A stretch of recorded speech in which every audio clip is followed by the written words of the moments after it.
Hello, Trike Patrol fans. Once again, we are back. Thank you for tuning in to the official Trike Patrol podcast, and it's your host, Mr. C. As always, I hope everyone is doing really well. Hope everyone is staying nice and cool out where I'm at right now. It's starting to get really hot out here in Cali. We hit triple digits yesterday, and today was in the mid 90s, so it's been really, really hot.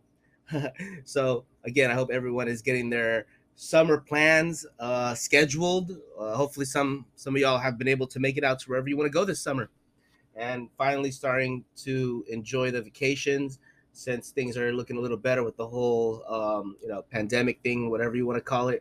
So yeah, so today, number 23, I want to say, and there's no special guest, but it's going to be a very interesting episode because I'm going to be talking about myself. What I've been doing for the last 5 years, what got me to what I'm doing, and how I got to exactly where I am right now. I know I've done some similar interviews for other folks. I was on Talk with Cox with Jada Cruz. I was with Lily Craven, Phone Sex with Lily Craven, and with Bobby from the Smokers Lounge. I was on their podcast channels. I interviewed with them, and I had a lot of fun. All three of them, really cool and awesome people. So if you haven't heard it, check it out. I'm sure you can find them on Twitter. I'll mention them in the description below.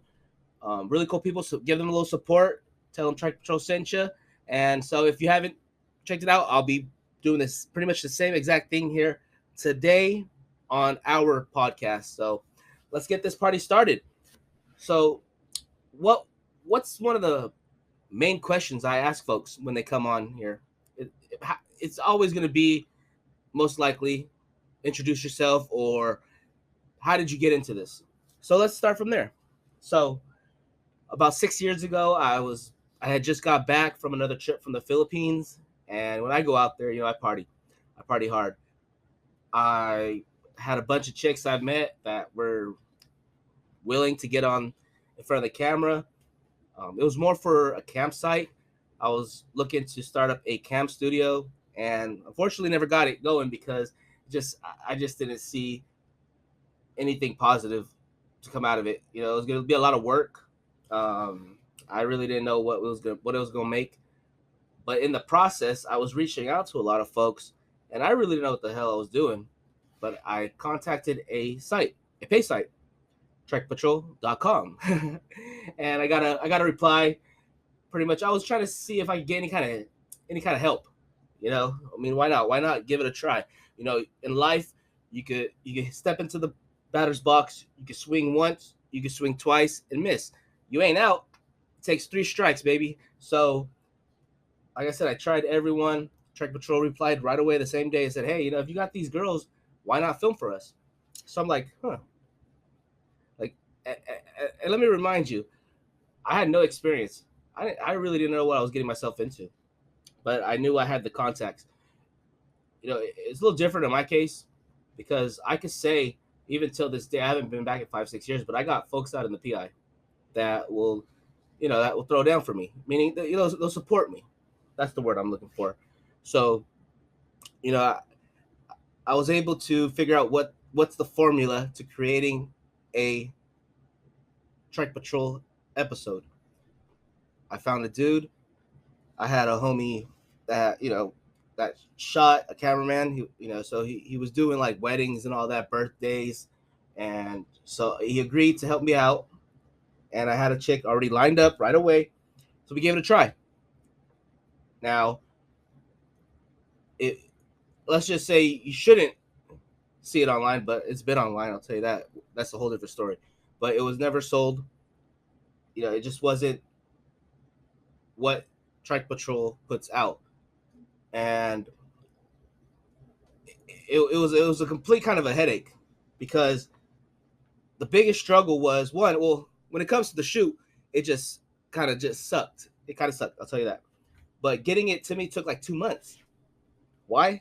Well, even till now, like a lot of folks, I really don't know. I guess if you have an actual line or you have actually your own network at the house, I'm sure, you'll have some decent internet, but this was like 5-6 years ago. So getting 10, 12, 20 gigabytes over, it just took forever. And in the process, it would fail. So yeah, it was just a complete headache.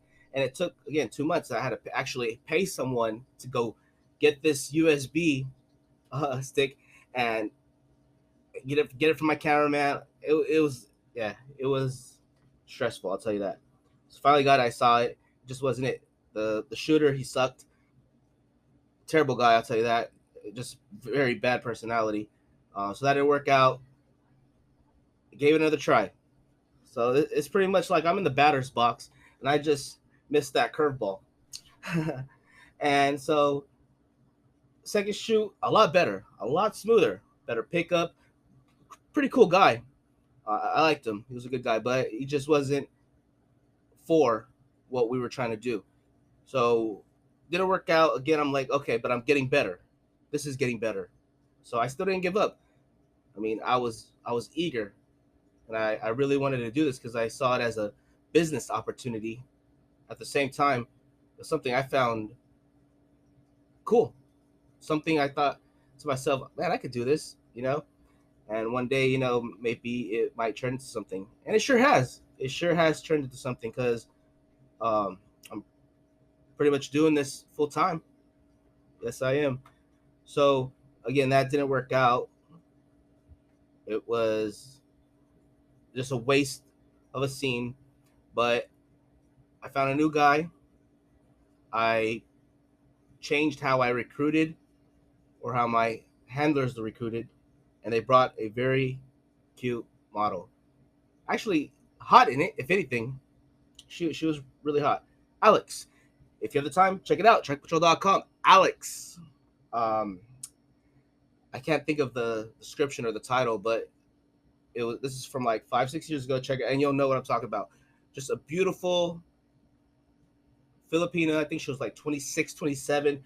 This beautiful tattoo all the way down her back, and I saw it, and just right when I received the files, I knew it was something nice.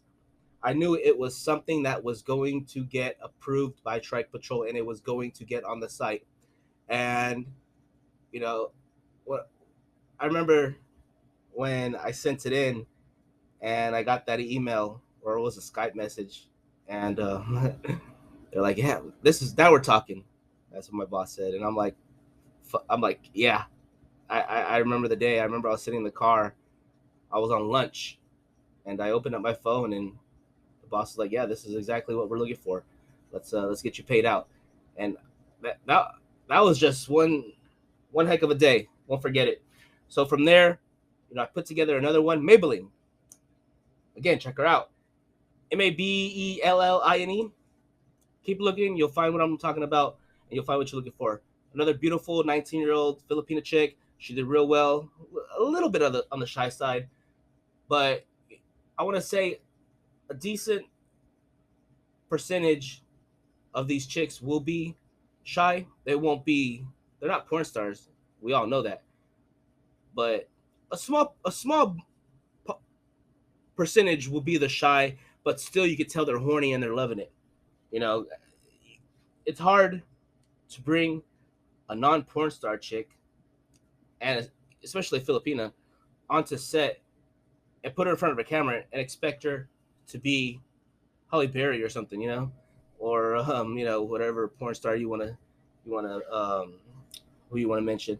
But that's that's where I got number two sold, and I'm like, okay, now I really got something going. Third one, it was Yasi, Mall, Rat, something, and from there there was a little bit of a struggle here and there. I found a new shooter. He did real well, and so by this point, I also have another client who is now a very, very good friend. He doesn't have any live pay sites right now, and I don't really know what his plan is with all that content. Hey man, if you're listening, what's up, man?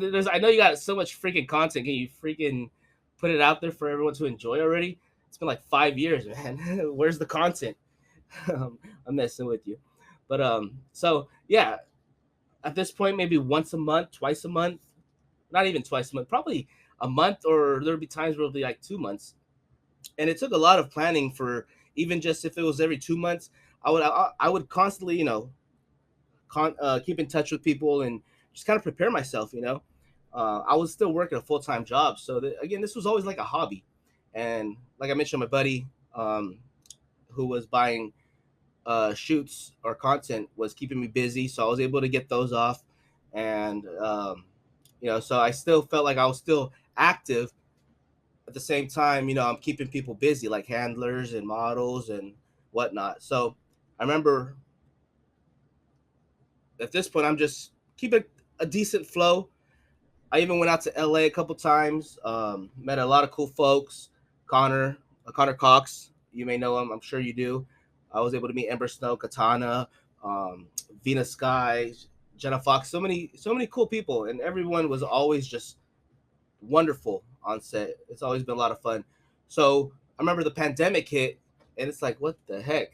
Like, if I'm sure we all remember, right? It's like the world kind of stopped for a minute. But that's when the fun really started. It was like at least one. It was, I think I was averaging getting like 2 scenes a month. I mean, it became a part time job rather than kind of just, prepare myself for once a month or whatever. It was like pretty much that was the only time, or the first time since I started, that it was like I don't even have to ask TP if the content is needed. It's like if you had a good looking chick, get her shot, get her done. And since then, it's pretty much kind of been like that. So it really picked up, and here I am now.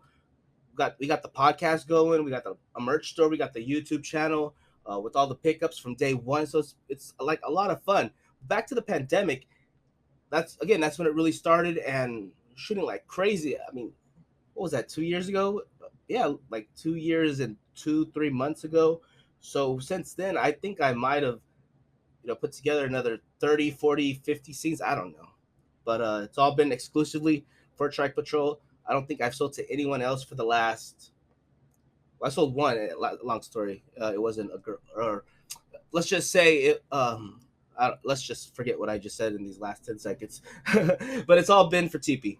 That's who I work for, and that's who I exclusively work for.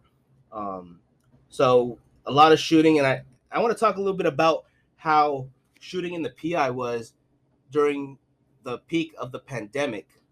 There was a lot of extra struggles because, one, booking rooms, they just wouldn't allow there. First of all, there wasn't many hotels you could even book at, so you were really limited on where you can book, and more so shoot at, having extra people rather than, or any more than two people, I think it was. That was a struggle, so we had to book extra rooms for, the cast. Bringing anyone in and out from Manila, there was no public service, believe it or not.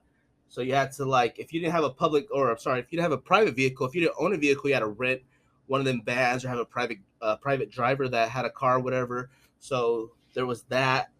Having more than one person in the sidecar. So just go to TrikePatrol.com, watch the content, and you'll see what I'm talking about. We need two people in the sidecar. So imagine not being able to do that, but we still did it. And I always say, you know, with all the extra headaches, with all the extra added shit we had to deal with, we still got the content. We sure did. I mean, the flow of content was just crazy. I'm kind of tired just thinking about it. It was a lot of fun. There was a time in my life where I was doing a lot. I wasn't working. I had got laid off. But I was doing a lot. I'm not gonna get into that. There was mornings I'd be up, having being wherever I was the whole night. It's like, oh shit, there's a shoot today. I gotta get that situated. And it's like I just walked out of wherever I was coming from, the club or whatever. I'm not even gonna get into that. But it's been a very interesting time. Um, but I will say a lot of content was shot. So what am I doing now? I'm still working with other folks, other content creators, just assisting, helping out, guiding them to how a TP scene is shot, and just kind of just meeting new people, even if it's just virtually. Anybody you talk to, they'll tell you that Mr. C is a really nice guy. I'm always about just being nice, be respectful, and just creating new relationships and gaining new contacts in a positive way. The more positive contacts you have in life, I think the better, you know, the more you can do. If you attract the right kind of people, that's how I put it. So yeah, again, we have the podcast, YouTube channel, a lot of great content at all the sites. So I do want to mention all the sites, of course, within the Globetrotters Network, Monger Cash. We got Tuk Tuk Patrol, Thailand Beauties, Asian Sex Diary, Totico's Euro Sex Diary, MILF Trip. There's Hello Ladyboy. I hope I am not missing any. But if I am, you already know who we are. You already know all the sites. So shout out to everyone at the headquarters. And so I was gonna keep this short, and soon we'll get into a part two. Yes, we will, with more details of what has happened, what's gone, what's pretty much everything that's happened from day one up until now. And again, please check out the new YouTube channel. Simply search Trike Patrol. You'll find it. You'll see it. Podcast is available on many platforms: Spotify, Anchor, Apple, Amazon, Google. It's all available there. Check out the Twitter, TrikePatrol.com _GT. Merch store, TrikePatrol.store. Of course, check it out, TrikePatrol.com. So, again, I'm going to keep this short, and we're going to have a part two soon, and we have a lot of more content coming out. I know Trike Patrol alone, I think it's this Friday. We have this chick, Yanni. Beautiful, sexy Filipino MILF. Shot in the Philippines. So I'm really excited. You'll see it on Twitter when it gets released, because I will personally go in and tweet it to let everyone know, hey, we got this new scene up at the site. Beautiful chick, shot in the Philippines. So I'm excited about that. And of course, all the other sites still updating, so check them all out, as I mentioned earlier. So for now, I'm gonna close the tab, and we'll have a part two coming up. And of course, we're gonna have a bunch more exclusive interviews with amazing folks. So for now, thank you for tuning into the official Trike Patrol podcast. And again, it's your host, Mr. C. Ciao.